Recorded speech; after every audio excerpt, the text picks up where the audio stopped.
বয়সন্ধিকালে শরীরে বিভিন্ন হরমোনের পরিবর্তন ঘটে, সেই সাথে পরিবর্তন ঘটে শারীরিক অবয়বের।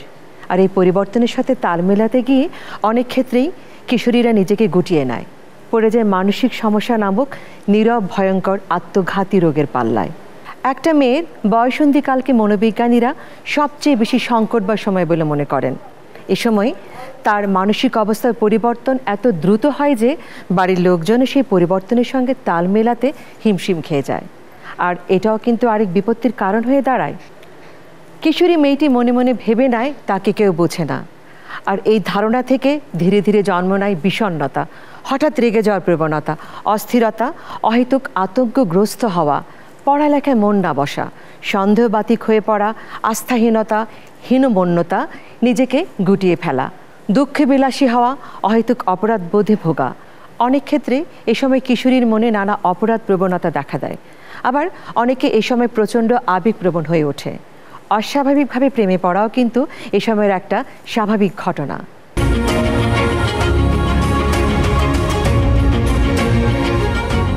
প্রিয় দর্শক, কিশোরী বেলা নানা সংকট নিয়ে কথা বলার জন্য আমাদের স্টুডিওতে আজ রয়েছেন কয়েকজন কিশোরী, সাথে রয়েছেন তাদের অভিভাবক এবং শিক্ষক। আর আমাদের সাথে রয়েছেন ডক্টর মেখলা সরকার, মানসিক রোগ বিশেষজ্ঞ। প্রথমে আমি কিশোরীদের কাছে যেতে চাইছি। কিশোরী বেলার একটা সবচেয়ে বড় সমস্যা হলো বা সংকট হলো বিষণ্ণতা। এটা কি কখনো তোমাদের মাঝে এসেছে, বিষণ্ণতা? বিষণ্ণতা যে ব্যাপারটা, সেটা আসলে আমাদের মতো মেয়েদের বয়সে খুব স্বাভাবিক। আর আমার জীবনে বিষণ্ণতার যে জিনিসটা, সেটা বেশিরভাগই আসে যে আমি হয়তো কোনো একটা বিষয়ে একটা প্রত্যাশা রাখছি। যে কোনো কাজে যখন এফোর্ট দিবেন তখন কিন্তু সেখানে একটা প্রত্যাশা থাকে। এখন যখন আমার সেই প্রত্যাশাগুলো পূরণ না হচ্ছে, তখন সেখানে হয়তো আমি বিভিন্নভাবে বিষণ্ণতায় ভুগছি এবং সেই বিষয়টায় আমার নিজের উপর আস্থা কমে যাচ্ছে। আর এই বিষণ্ণতার সময়গুলোতে দেখা যায় আমার মেজাজটা খুব বেশি খিটখিটে থাকে, এবং এই মেজাজ খিটখিটে থাকার কারণে আমার যে আমার সাথে কথা বলতে আসতে চাচ্ছে তাকে আমার পৃথিবীর সবচেয়ে বিরক্তিকর মানুষগুলোর একজন বলেই মনে হয়। আর এই কারণে হয়তো আমার বড় বোন বা আমার পরিবারের বিভিন্ন মানুষের সাথে আমার একটা ঝগড়া মতো লেগে যায়। যখন আমি বিষণ্ণতায় খুব বেশি দিন ভুগি, তখন দেখা যাচ্ছে আমি আমার ছোট ছোট অর্জনগুলো নিয়ে চিন্তা করার চেষ্টা করি।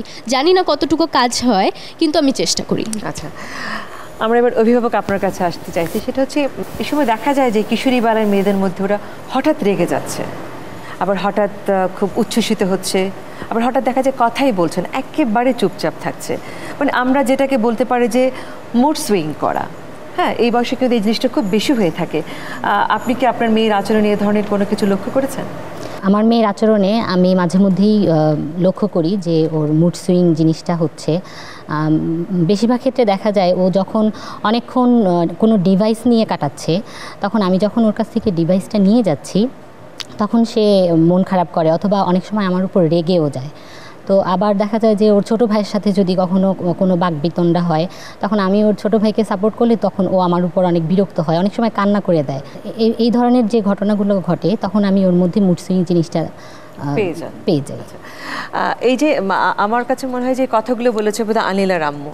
এই যে আম্মু যে বললো যে তুমি হঠাৎ করে মানে রেগে যাও, হঠাৎ করে আবেগপ্রবণ হয়ে যাও, কেন এই জিনিসগুলো তোমার মধ্যে হচ্ছে? এই আচরণ কি কখনো তুমি লক্ষ্য করেছো যে কেন এই জিনিসগুলো হচ্ছে তোমার কাছে?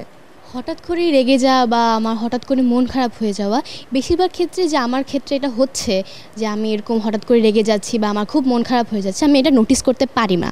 বাট যখন আমি নোটিস করতে পারি যে আমি একজনের উপর খুব বেশি রাগ প্রকাশ করে ফেলেছি, যে তার সেই কারণে সে কষ্ট পেয়েছে, তখন আমি বুঝতে পারি যে আমি একজনকে কষ্ট দিয়ে ফেলেছি। এমন ক্ষেত্রে দেখা যায় আমি আমার স্কুলের কোনো কাজ করছি, তো একজন আমাকে কোয়েশ্চেন করলো, তখন দেখা যায় কাজটা বেশি গুরুত্বপূর্ণ হওয়ার কারণে আমি তার উপর রেগে যাচ্ছি যে তুমি কেন এখন এই কোয়েশ্চেনটা করছো। তারপর দেখা যাচ্ছে বা পরিবারের কেউ, যেমন আমার ছোটো ভাই যদি আমাকে কোনো কিছু জিজ্ঞাসা করতে আসে, আমি কেন জানি খিটখিটে হয়ে তার উত্তরগুলো দিই। এই ক্ষেত্রে কন্ট্রোল করার জন্য আমি কি করব, সেই বিষয় সম্পর্কে আমার এখনো জানা নেই। আপা, আপনার কাছে আসছে। আপনি তো দুপক্ষের কথাই শুনলেন, আপনি কিশোরীদের কথা শুনলেন, অভিভাবকের কথা শুনলেন, আপনার মতামতটা কি? প্রথমত হলো এই কিশোর বেলাটা, এটা তো আসলে আমাদের একটা ট্রানজিশনাল স্টেজ। কাজে হঠাৎ করে তার যে জৈবিক পরিবর্তনগুলো আসছে সেটা হলো তার মানসিক গঠন প্রকৃতির মধ্যে তার পরিবর্তন হচ্ছে। মানসিক পরিবর্তনের মধ্যে কিন্তু তাদের হঠাৎ করে এক ধরনের সেন্স অফ আইডেন্টিটি তৈরি হয়, হঠাৎ করে না, মানে এই সময়টা আইডেন্টিটি তৈরি হওয়ার সময় তার নিজের মতামতটাকে এস্টাবলিশ করা। আগে কিন্তু সে একটা বাবা মারই ছোট্ট মেয়ে ছিল এবং তার ওয়ার্ল্ডটা, পৃথিবীটা হলো মা বাবা কেন্দ্রিক ছিল, এর বাইরে কিন্তু সে আর বাইরের ওই জায়গাটা অতখানি তার ছিল না।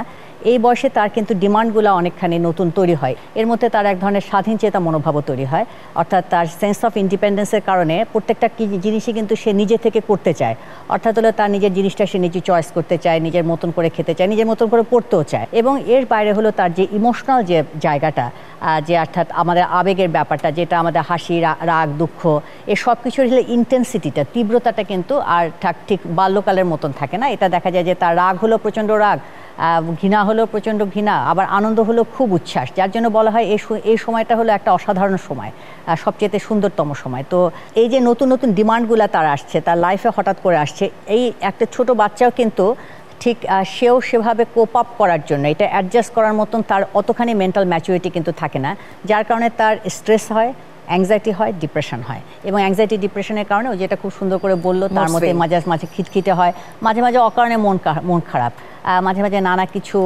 তার মধ্যে আমাদের আচরণের পরিবর্তন আমরা দেখতে পারি আর কি। তো আমরা পরে আরও এই বিষয়ে বিস্তারিত জানবো। এরপর আমি জানতে চাইছি তোমাদের কাছে, এই যে নিজের প্রতি আস্থা হারানো, বা আমরা যদি বলি যে ব্যক্তিত্বের লেভেল ড্রপ করা, এটা কি কখনো হয়? আমি ছোটবেলা থেকেই জ্যোতির্বিদ্যা, অ্যাস্ট্রোনমি সম্পর্কে জানতে অনেক আগ্রহী ছিলাম। তবে একটা সময় এসে যখন আমি মানুষকে এটা বলতে শুরু করি যে অ্যাস্ট্রোনমিতে আমার আগ্রহ বেশি, তখন অনেকে অ্যাস্ট্রোনমি এবং অ্যাস্ট্রোলজি অর্থাৎ জ্যোতিষী শাস্ত্রের সাথে ব্যাপারটাকে মিলিয়ে ফেলতো।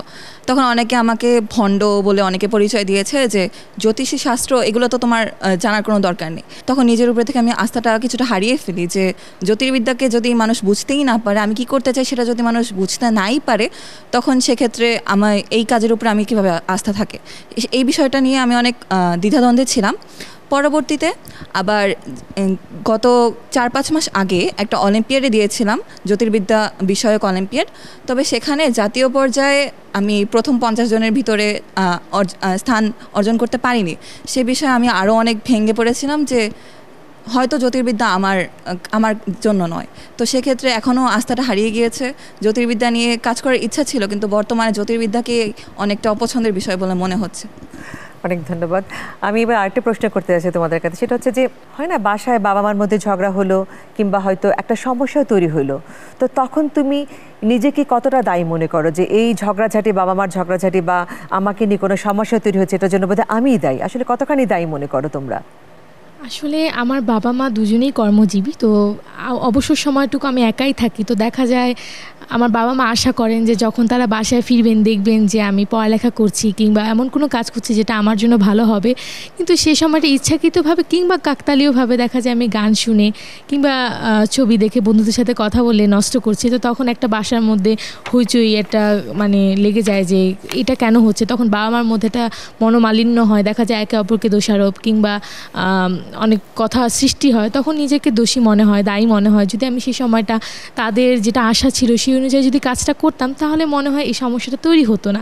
আর এছাড়াও যখন বাবা মার মধ্যে কোনো রকমের অন্য বিষয় যেটার সাথে আমি সম্পর্কিত না, সেটা নিয়ে কোনো মনোমালিন্য হয়, দেখা যায় একটা সময় উঠেই আসে যে আমি কথা শুনি না, বা আমার ছোটো ভাই কথা শুনে না, বা আমি সারাক্ষণ মোবাইল নিয়ে থাকি, পড়ালেখা করি না, কোনো কমান্ড করলে সেটা শুনি না। তো দেখা যায় তখনও নিজেকে দায়ী মনে হয় যে যদি আমি সে সময় বাবা মার কথাটা শুনতাম, তাহলে হয়তো বা এখন বিবেচ্য বিষয় হিসেবে আমার কথাটা উঠে আসতো না। অনেক ধন্যবাদ। এবার আমি আপনার কাছে আসতে চাইছি, সেটা হচ্ছে যে কিশোর কিশোরী বয়সে আমরা দেখি যে ওদের মধ্যে একটা অপরাধ প্রবণতা থাকে এবং ওরা কিন্তু এই অপরাধগুলো লুকিয়ে রাখতে বেশি ভালোবাসে এবং ওরা মনে করে যে হয়তো আমি এগুলো বাসায় লুকিয়ে রাখলাম, কিন্তু বন্ধুবান্ধব বা শিক্ষক শিক্ষিকার কাছে কিন্তু তারা ধরা পড়ে যায়। আপনারা কি করেন তখন এই কিশোরী বয়সের ছেলে মেয়েদের নিয়ে? ধন্যবাদ আপনাকে। আসলে আমরা যেই শিক্ষার্থীগুলোকে নিয়ে থাকি ওরা তো বয়সন্ধিকালের শিক্ষার্থী এবং ওদের মধ্যে বিভিন্ন ধরনের পরিবর্তন হয়। তো ওরা ওই সময় বিভিন্ন ধরনের অপরাধ প্রবণতা কাজ করে, বিশেষ করে নিষিদ্ধ জিনিসগুলো যেগুলো সেগুলো করার প্রতি ওদের আগ্রহটা খুব বেশি বেড়ে যায়। যেমন আমি যদি স্কুলের ক্ষেত্রে বলি যে ওরা বাসার পরে সর্বোচ্চ সময়টুকু কিন্তু ওরা স্কুলেই পার করে। তো সেই ক্ষেত্রে দেখা যায় ওদের ফার্স্ট একটা টেন্ডেন্সি আমাদের স্কুলের ভাষায় যেটাকে বলে বাং মারা, যে ক্লাসে শিক্ষকদের ক্লাস না করে কোথাও গিয়ে লুকিয়ে নিজেরা ফ্রেন্ডরা গল্প করা। তো এটা একটা আছে। এছাড়া আসলে বিভিন্ন টাইপসের শিক্ষার্থী থাকে, তো টাইপের শিক্ষার্থীর মধ্যে দেখা যায় কিছু কিছু থাকে যে না ওরা মানে টোটাল সমাজ ব্যবস্থা বা প্যারেন্টিং মিলে ওরা কিন্তু ক্লাসে খুব সিনসিয়ার থাকে। কেউ কেউ আছে ক্লাসে আছে বাট ক্লাসের ক্ষেত্রে অ্যাটেন্টিভ না। সেক্ষেত্রে দেখা যাচ্ছে হয়তো আমি একটা বিষয় নিয়ে আলোচনা করছিলাম, ও হয়তো খেয়াল করছিল না, আমি খেয়াল করছিলাম বিষয়টা। আমরা তখন ও শিক্ষার্থীকে দাঁড় করিয়ে আমরা একটা যে বিষয়টা পড়াচ্ছিলাম তার উপরে একটা কোশ্চেন হয়তো তাকে করা হয়। তো সে যখন পারে না তখন দেখা যায় যেই শিক্ষার্থীটা পারছে, আমি জানি যে এখানে কে পারবে, কে কনসেন্ট্রেট দিয়েছে, তার ক্ষেত্রে যখন তাকে বলা হয় তখন আমরা ইচ্ছে করেই ওই শিক্ষার্থীটিকে বলি যে তুমি কি বুঝতে পারছো যে তুমি কেন বলতে পারোনি। এই যে ওর অপরাধ প্রবণতা থেকে ওই কিন্তু চলে আসছে যে কেন বলতে পারেনি। এভাবেই দেখা যায় ওদেরকে আমরা বিভিন্নভাবে মোটিভেট করার চেষ্টা করে আবার আমাদের নিজেদের মধ্যে যেভাবেই হোক, কারণ ওদের সাথে আসলে মা বাবার পরে আমাদের সময়টাই সবচেয়ে বেশি কাটে। তো এভাবে আস্তে আস্তে অপরাধ প্রবণতা থাকবেই, নিষিদ্ধ জিনিসগুলোর প্রতি ঝোঁক থাকবেই, সেখান থেকে সরিয়ে নিয়ে আসার চেষ্টা করি আর কি। সুপ্রিয় দর্শক, আমরা আমাদের কিশোরীদের কথা শুনছি যারা স্টুডিওতে আছে, কিন্তু আমরা ঢাকা শহরে অবস্থিত একটি বেসরকারি স্কুলে গিয়েছিলাম, সেখানে কয়েকজন কিশোরীর সাথে কথা বলেছিলাম। আমরা দেখে আসি তাদের ভাবনাগুলো কি। প্রিয় দর্শক, আমরা এসেছি ঢাকায় অবস্থিত একটি স্কুলে। এই স্কুলে কয়েকজন কিশোরীর সাথে আমরা কথা বলবো এবং জানবো এই কিশোরী বয়সে তাদের মাঝে কী কী মনস্তাত্ত্বিক পরিবর্তনগুলো ঘটে থাকে সে সম্পর্কে। কি নাম তোমার? আমার নাম কাজী সুনেরা ইসলাম সমৃদ্ধি। সমৃদ্ধি কোন ক্লাসে পড়ো? আমি ষষ্ঠ শ্রেণীতে এখন পড়ছি। আচ্ছা সমৃদ্ধি, তোমরা যখন রাস্তাঘাটে বা কোথাও বের হও বা ধরো যে কোনো জায়গায় কোনো ছেলে যদি তোমাকে টিজ করে তাহলে তুমি কিভাবে রিঅ্যাক্টটা করবে? আমাকে যদি কোনো ছেলে টিজ করে তাহলে আমি এটা অ্যাটেনশন না দেওয়ার চেষ্টা করব। আর যদি আমি এটা সহ্য করতে আর না পারি তাহলে আমি অবশ্যই মা বাবাকে বলবো অথবা আমি শিক্ষকদের বলবো।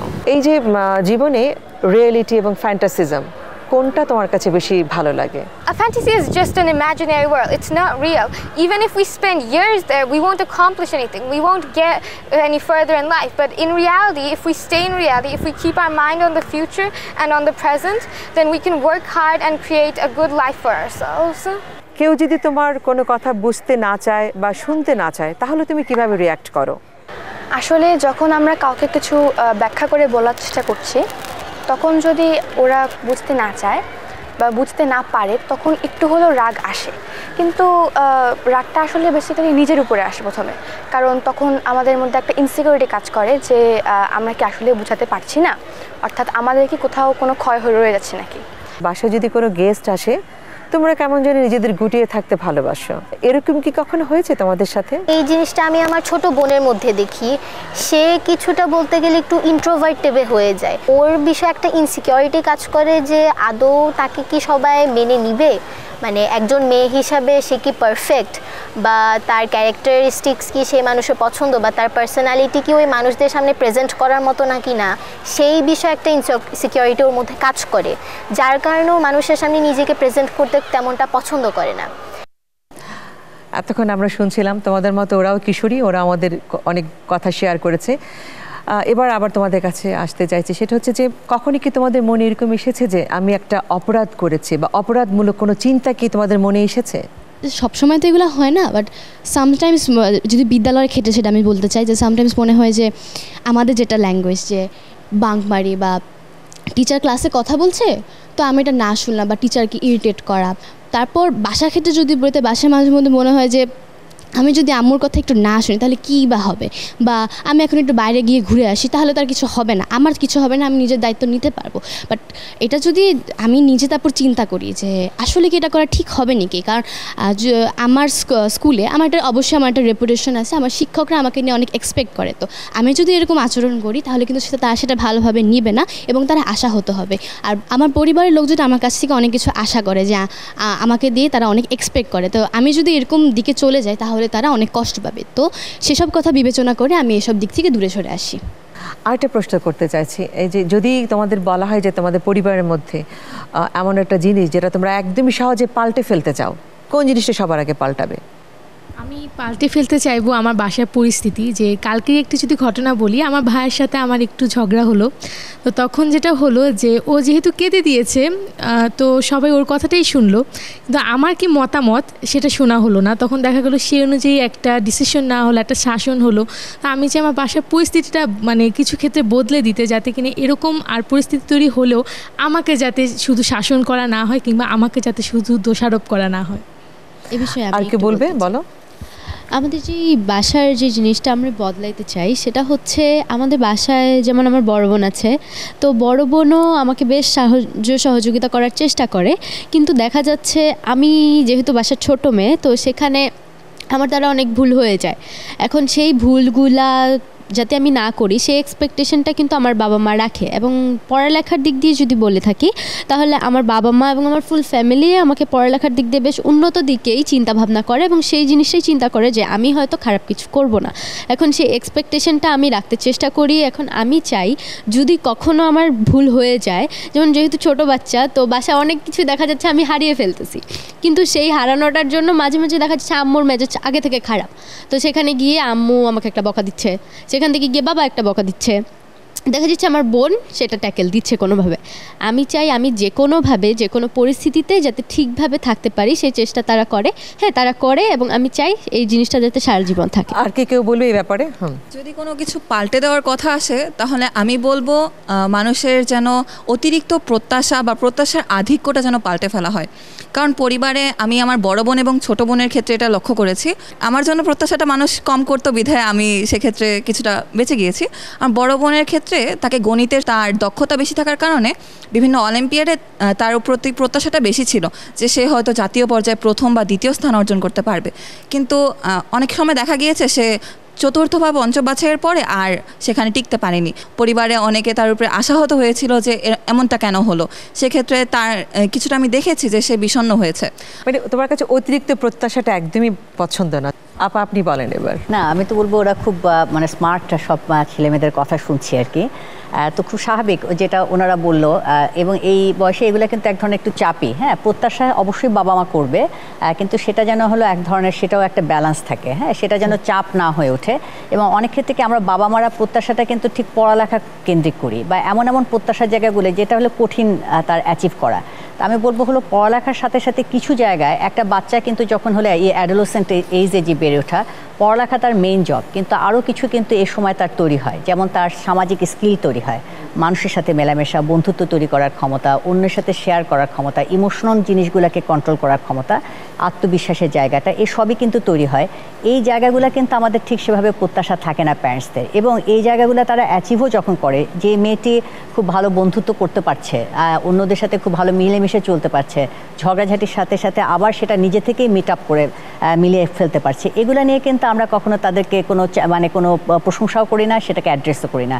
আমি মনে করি যে এই জায়গাগুলো কিন্তু এই লাইফ স্কিলগুলোকে অ্যাড্রেস করা দরকার, এবং এটাকে যত বেশি বাবা মা প্রশংসা করবে, বাচ্চাদের মধ্যে যে সেলফ কনফিডেন্সটা তৈরি হয় সেটা কিন্তু আসলে এগিয়ে নিয়ে যাবে। কারণ আমাদের পড়ালেখায় আমাদের একটা বেসিক জিনিস হিসেবে কাজ করে ঠিকই, কিন্তু আমি খুব ভালো পড়ালেখায় হলাম, কিন্তু আমার সামাজিক দক্ষতা নাই, আমি মানুষের সাথে মিশতে পারি না, আমি নিজের প্রতি আমি নিজেকে ছোট মনে করি। আর একটা যেটা একটু বলছিল যে প্যারেন্টসের মধ্যে যে ঝগড়া হলে, মানে ভাই বোনের মধ্যে হলে মা বাবারা হয়তো বা যে কেঁদে দিচ্ছে তার সাথে হচ্ছে, এটা কিন্তু খুব কমনলি দেখা যায়। অর্থাৎ যে ভিকটিম হচ্ছে, কিন্তু ভিকটিমই হয়তো বা কোনোভাবে সে দায়ী হতেও পারে।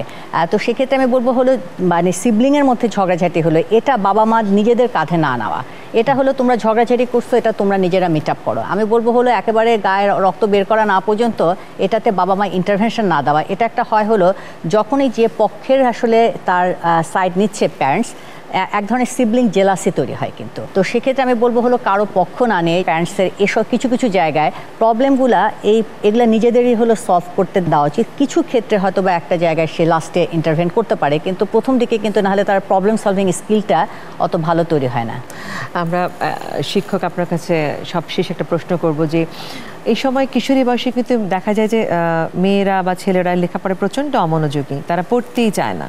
আর যেহেতু এখন প্রচণ্ড সোশ্যাল মিডিয়ার সাথে সবাই সম্পৃক্ত, তারাও চায় এখানে থাকতে, এই মিডিয়ার সাথে নিজেকে তারা সম্পৃক্ত রাখতে, তো এই অমনোযোগী ছেলে মেয়েদের কী করে আপনারা মোকাবেলা করেন?